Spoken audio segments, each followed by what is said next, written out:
Tô só esperando o pessoal entrar um pouquinho. Logo às 6 horas nós vamos começar a nossa leitura bíblica.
A paz, irmã Marli. Que bom que você tá aí. Que bom te ver.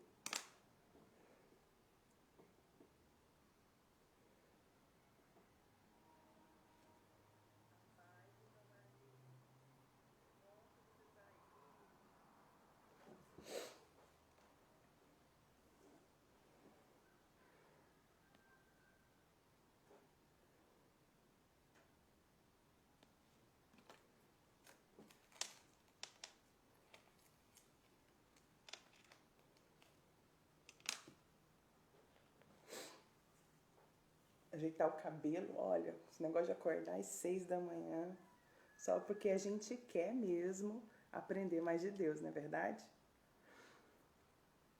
Abra sua Bíblia em Mateus, no capítulo 1, tá? Hoje nós vamos começar a leitura do Novo. Bom dia para você que está chegando agora. Nós vamos começar a leitura do Novo Testamento. Todos os dias, um capítulo por dia, das 6 da manhã às 6:30 da manhã. Vai ser uma breve live. Eu vou estar aqui ao vivo com você para te ajudar na leitura, para que você possa concluir a leitura do Novo Testamento. Muitas vezes nós começamos essa jornada da leitura bíblica e paramos pelo meio do caminho. Eu estou aqui com outro celular, acompanhando quem está em casa, né, interagindo pelo chat. E se durante a leitura você tiver alguma pergunta, você pode escrever aí, que assim que der, ou ao vivo ou depois, a gente vai respondendo aos poucos. Mas não deixe de colocar isso na sua agenda. A vida cristã, ela é uma eterna disciplina, né? Porque Paulo chegou a comparar o cristão com o atleta. Ele disse, o bom atleta em tudo se disciplina. Deixa eu tirar o som aqui. Bom dia, Janete. O bom atleta, em tudo ele se disciplina, né? O atleta ele não tem um alvo, ele não está sempre competindo e o alvo dele não é ganhar as competições, não é isso? Então, nosso alvo é chegar ao céu. Como que nós vamos chegar ao céu? Vamos morar com Deus que nós não conhecemos, não é verdade? Então, como você conhece a Deus? Através da oração, da comunhão com o Espírito Santo, da leitura da palavra. Tudo que você precisa saber sobre Deus, você encontra na leitura da palavra. Deus nos deixou a Bíblia como um manual de fé. Então, não pare no meio do caminho. Você já pode ter começado a ler a Bíblia muitas vezes e pode ter parado. Mas, como eu digo, não é tarde nem para começar e nem para recomeçar. Então, hoje, dia 17, nós estamos dando vida a esse projeto, não é isso? Então, que você receba aí de casa todas as bênçãos do céu, conforme você for lendo a Bíblia, Deus vai trabalhando no seu interior, na sua mente, e eu acredito que você não vai ser mais a mesma pessoa. A leitura da palavra de Deus, a palavra de Deus, ela é viva, e essa leitura, ela nos transforma, ela nos molda. Então, pega a sua Bíblia, eu vou te dar mais uns 2 minutinhos aí, pega a sua Bíblia, pega uma caneta, pega aí uma canequinha de café, de chá e vem comigo que já já nós vamos começar. Também compartilhe essa live nos seus grupos. Faz isso agora. Compartilhe lá e coloque lá.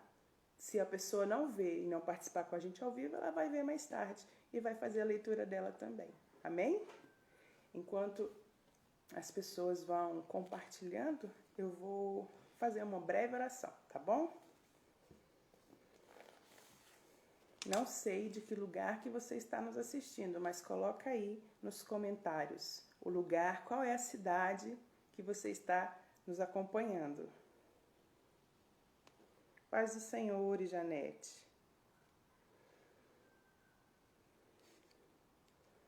Amém. Senhor Deus e Pai querido, obrigado, Senhor, por mais esse dia na Tua presença, Deus. Obrigado porque o Teu Espírito Santo que nos ensina todas as coisas está na nossa vida e Ele pode nos dar a compreensão da Tua palavra, Deus.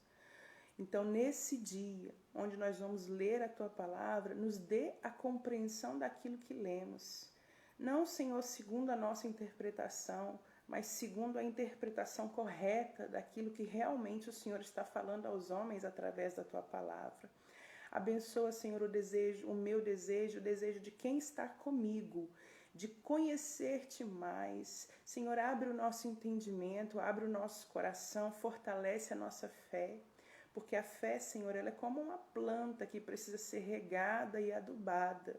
E essa água que nós precisamos é o Teu Espírito, Senhor. Senhor, a Tua palavra vai adubar, Senhor, vai nutrir a nossa fé.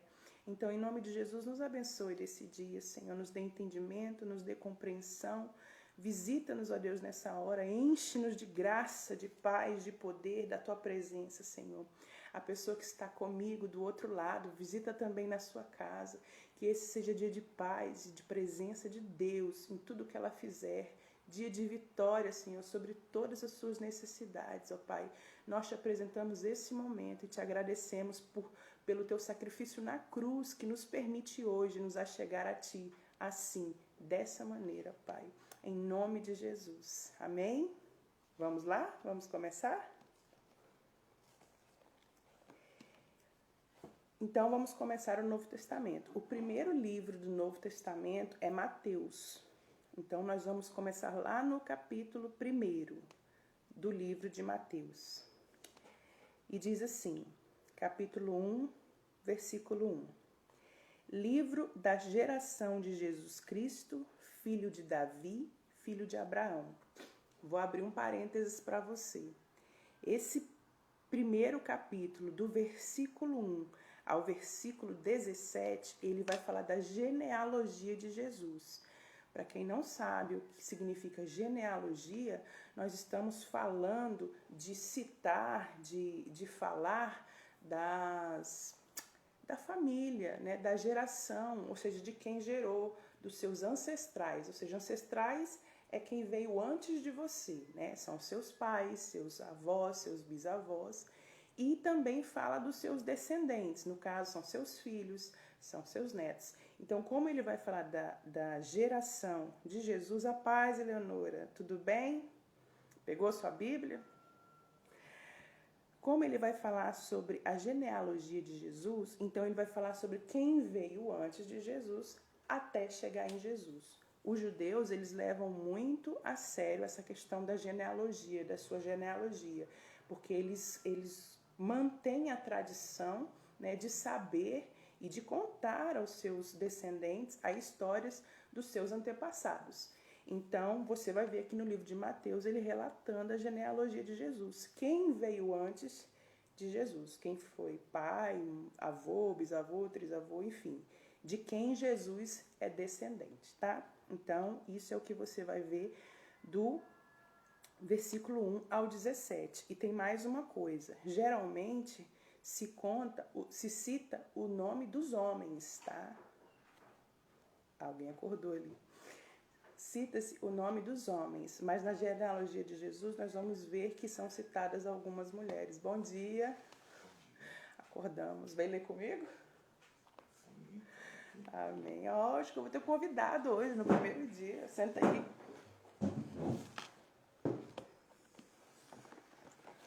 Dá bom dia pro povo. Bom paz dia, do Senhor. Bom dia, povo. Paz do Senhor. Algumas pessoas já estão acostumadas a nos ver juntos lá na Web TV todos os sábados, mas para quem não conhece, esse Aguinaldo é o meu esposo. Nós somos pastores na Igreja Encontro com a Vida aqui em Chapecó, Santa Catarina. Você quer ler o seu vozeirão? Pode ser. Aqui, eu estava explicando que é genealogia para eles, tá? E aqui do versículo 1 ao 17 nós vamos falar da genealogia de Jesus, já fiz uma oração. Que bom. Amém. Vamos ver. Evangelho segundo Mateus, genealogia de Jesus Cristo. Vamos lendo, depois comenta, você pausa. Vamos lendo, porque é só até 6h30. Tá. O livro da geração de Jesus Cristo, filho de Davi, filho de Abraão. Só dá um toquezinho, como é a nossa primeira live. Se você estiver ouvindo muito baixo, se o áudio não tiver, você escreve aí para nós, tá bom? Jesus Cristo, filho de Davi, filho de Abraão. Quer comentar isso? Não? Pode ir.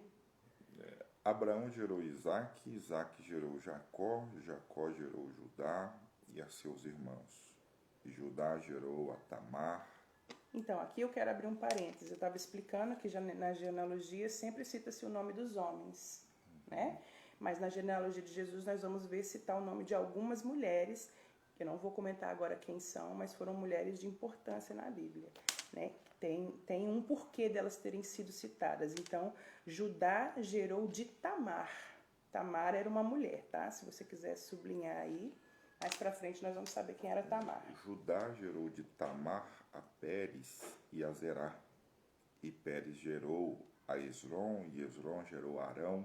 Arão gerou a Aminadab. Aminadab gerou a Naasson. Naasson gerou a Salmão. Salmão gerou de Raabe. Raabe é outra mulher. Lembrando que na genealogia judaica, nenhuma mulher era mencionada em nenhuma genealogia. Mas aqui, Sim, na de Jesus, sim. na genealogia de Jesus faz menção a 3 mulheres muito importantes. Judeus não davam destaque, mas na genealogia tem.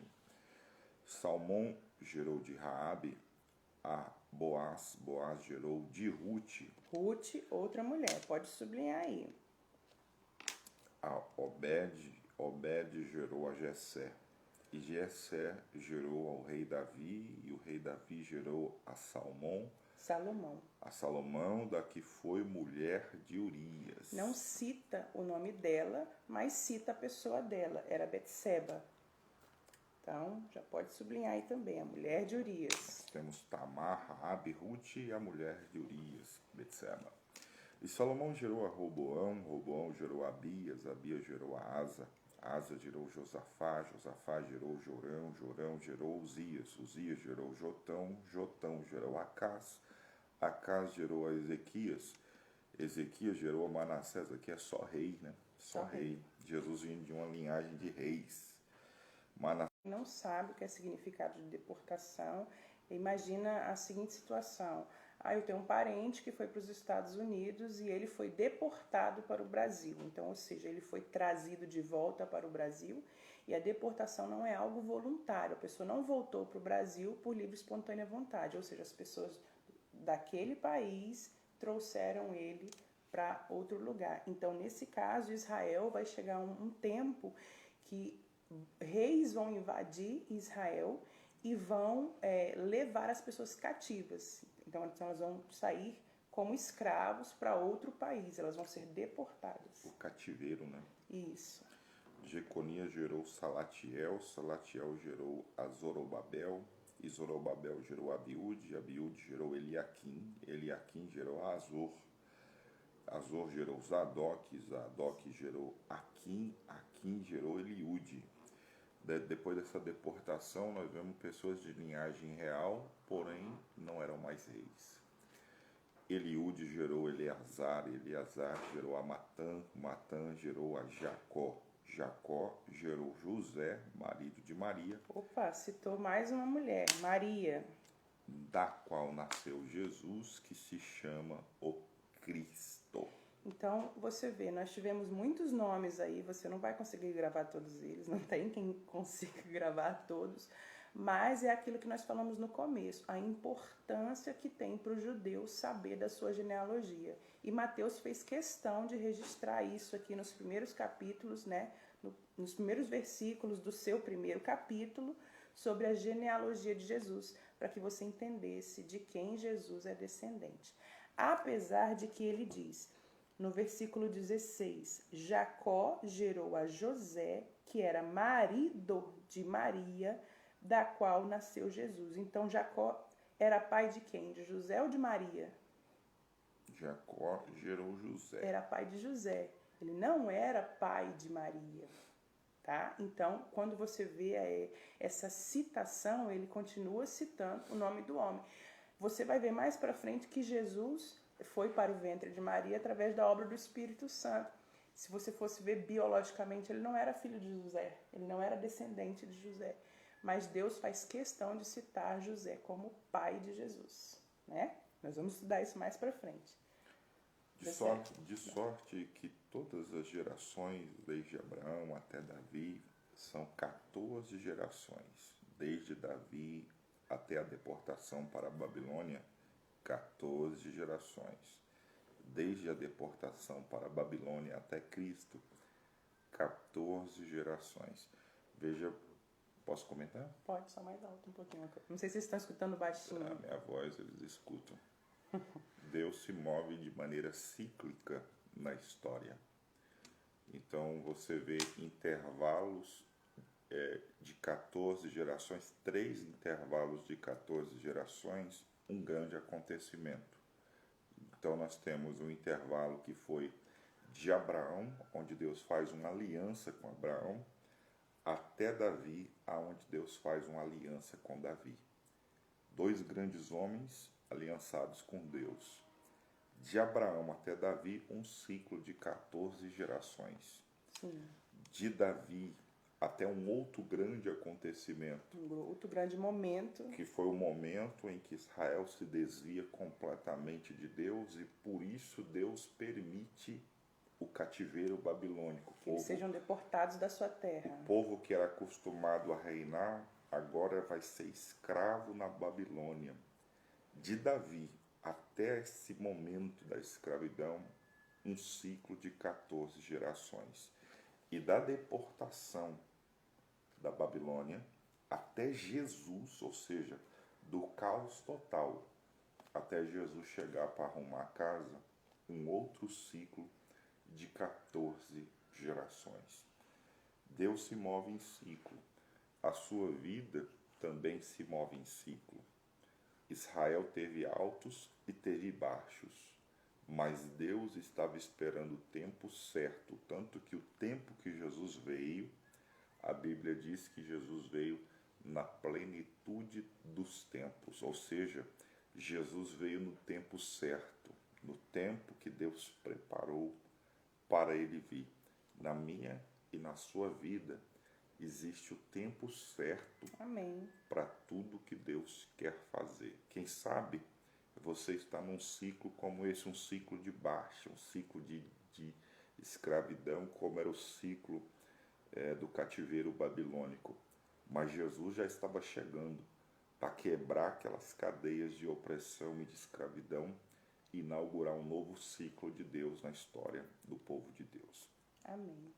Então, aqui no capítulo 1 de Mateus, ele dividiu o capítulo em 2 partes. A primeira foi a genealogia de Jesus, que nós acabamos de ler até o versículo 17. E agora ele vai falar sobre o nascimento de Jesus.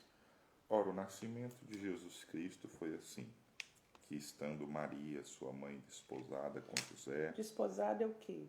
Tá. Desposada significa casada já, não é noiva, tá? O significado de desposada é casada. Mas a Bíblia coloca aqui, ó, antes de se ajuntarem.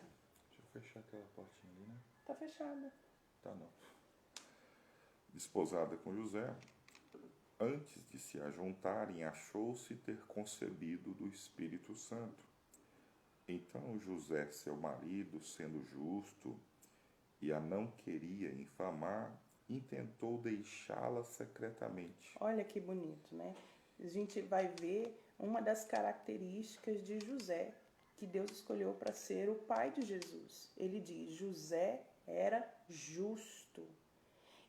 E vendo que Maria estava grávida e não era dele, ele não queria infamá-la. Então, secretamente, pensando consigo mesmo, ele já estava projetando deixá-la. Ele vai fechar a porta ali, porque o galo está cantando aqui. Versículo 20.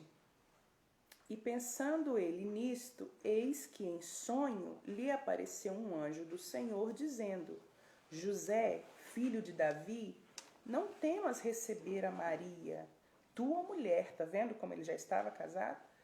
Porque o que nela está gerado é do Espírito Santo. Então, ou seja, Deus conhece os nossos pensamentos. Mesmo antes de nós tomarmos a atitude, de nós falarmos alguma coisa, Deus já sabe. Porque a Bíblia diz que José estava planejando dentro de si deixar Maria. E o anjo aparece a ele à noite num sonho e diz: não tenha medo de recebê-la por tua mulher. O que é gerado nela vem do Espírito Santo.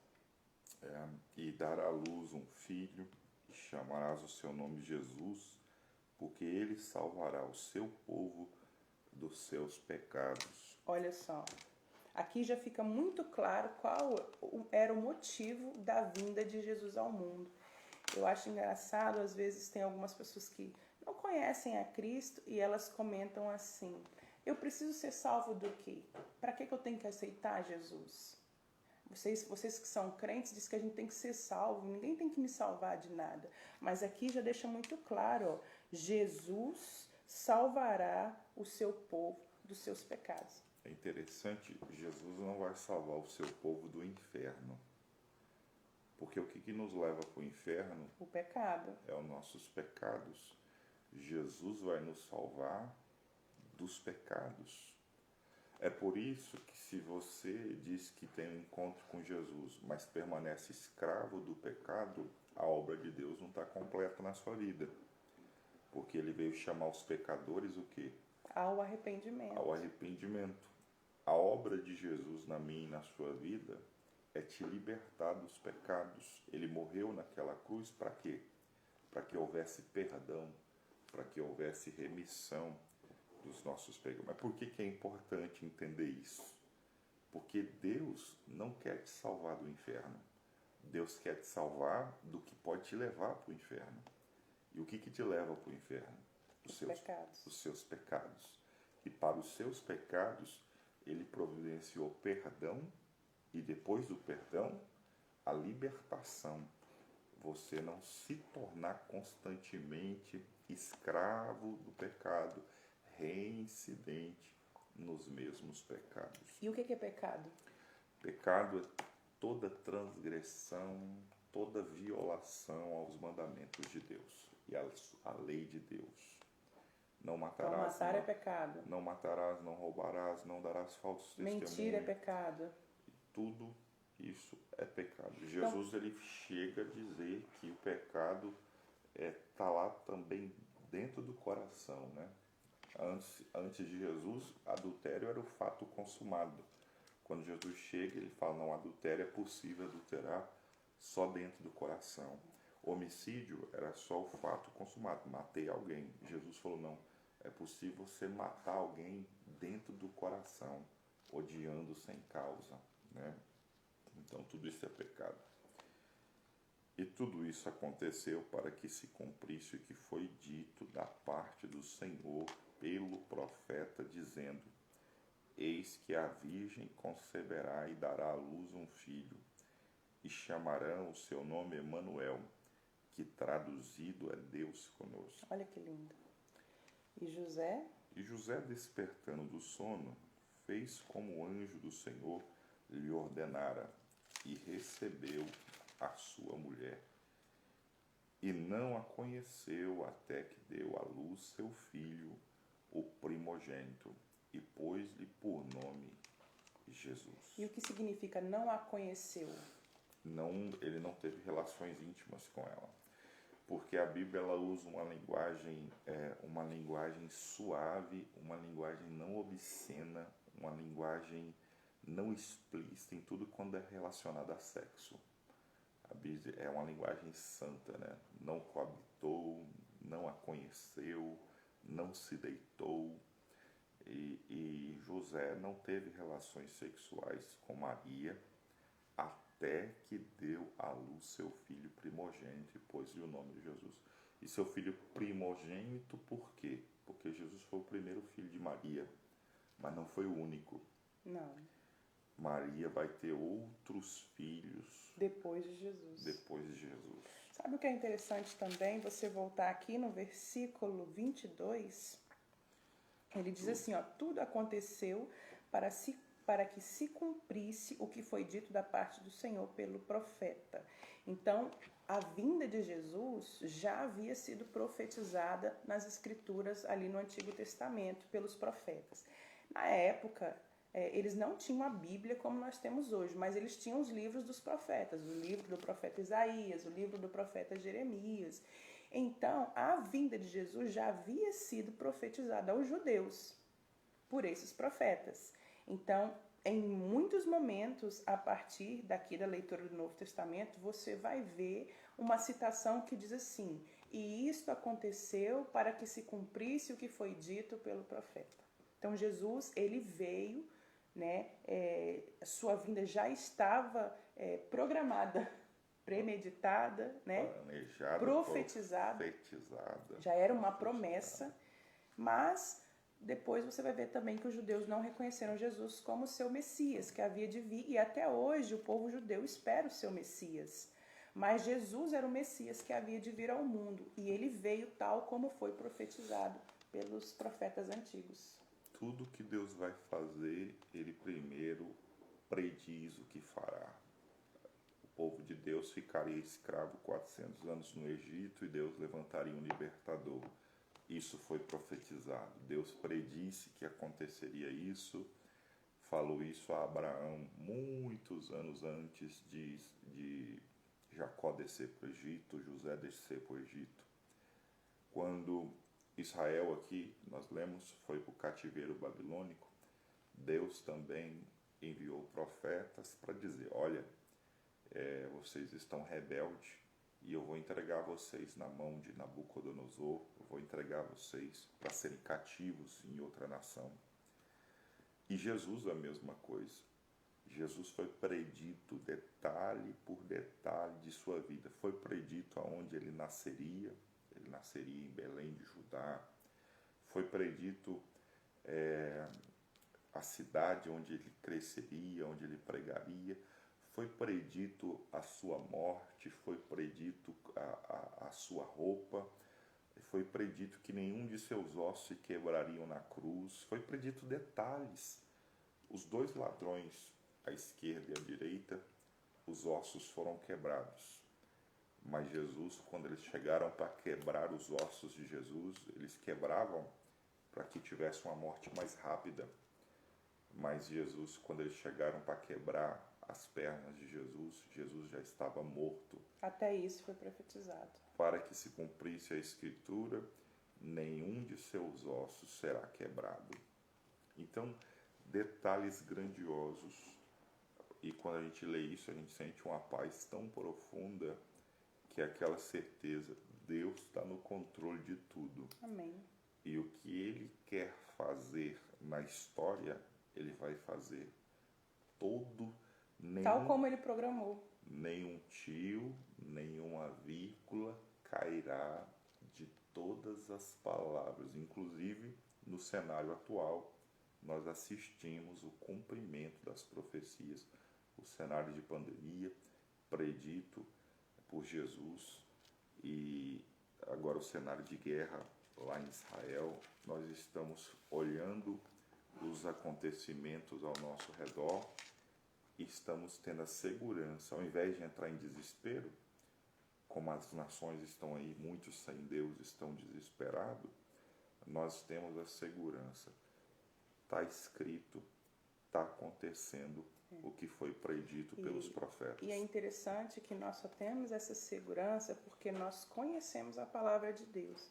Né? Muitas pessoas estão buscando resposta para os conflitos que está havendo entre os judeus e os árabes, mas elas não sabem, elas buscam apenas uma explicação mais histórica, mas não dessa história, entende? A explicação para aquele conflito está aqui. E a explicação de como isso vai se desenrolar também está aqui. Nós não vamos dar muito spoiler, porque daqui para frente você vai ver que nós vamos retornar a esse assunto do conflito entre eles e dos sinais que Jesus disse que aconteceria. Mas a nossa leitura por hoje foi essa, do capítulo 1 do livro de Mateus, e nós vamos amanhã voltar ao mesmo horário, das 6 às 6h30, para darmos continuidade aos demais capítulos. Então eu espero que você tenha gostado, eu espero que você fique firme conosco aí todos os dias, né, na leitura da Palavra de Deus, e logo, logo você vai ver que você já concluiu a leitura do Novo Testamento. É isso aí. Em 24 dias já vai ter concluído Mateus. 24 capítulos. 24 dias. Do livro de Mateus. Quer fazer nossa oração final? Vamos orar. Senhor, nós louvamos o Teu nome porque o Senhor é um Deus que se move em ciclos e existe estação e propósito para tudo. Também louvamos o Teu nome porque o Senhor sempre prediz o que vai acontecer. E assim como é predito, se cumpre cabalmente Amém. cada uma de suas palavras. Nem um tio, nem uma vírgula cairá. Senhor, obrigado, porque quando a gente pensa em querer tomar uma decisão fora da Tua vontade, o Senhor adverte-nos para tomar a decisão correta, porque quando José queria largar Maria, o anjo disse, não temas receber Maria por sua mulher, porque o que dela é gerado pelo Espírito Santo. Senhor, adverta-nos e nos dirige-nos, assim como o Senhor dirigiu a vida de José para tomar a decisão Amém. correta, assim como o Senhor escolheu Maria para ser a genitora do Senhor Jesus, que também sejamos escolhidos. Amém. E que sejamos aprovados para que o Senhor também cumpra em nossa vida toda a sua vontade. Amém. É o que nós oramos no nome de Jesus. Amém. Olha quem está presente com a gente. Quem está presente com a gente? A Janete, a Marli. Olha, que bênção. Maria, esse povo acorda cedo, então. Tem mais gente aí que está aparecendo ali que tá, mas não aparece, não comentou, então não aparece o nome pra gente, tá? É só o povo que acorda cedo. Só o povo que acorda cedo. Que bom que você está aí conosco, né? Que maravilha. Então tá, gente, até amanhã, espero que você tenha gostado. Compartilhe lá nos seus grupos e fique firme, que amanhã no mesmo horário nós estaremos aqui. Tá acordada. Olha, aqui. Dona Pamela, minha amiga. Tá falando aqui. Foi o Gabriel, né, Pamela? Te acordou, né? O Gabriel te acordou. Então tá, gente, um abraço, bom dia para vocês, que Deus abençoe o dia de vocês. Amém? Amém.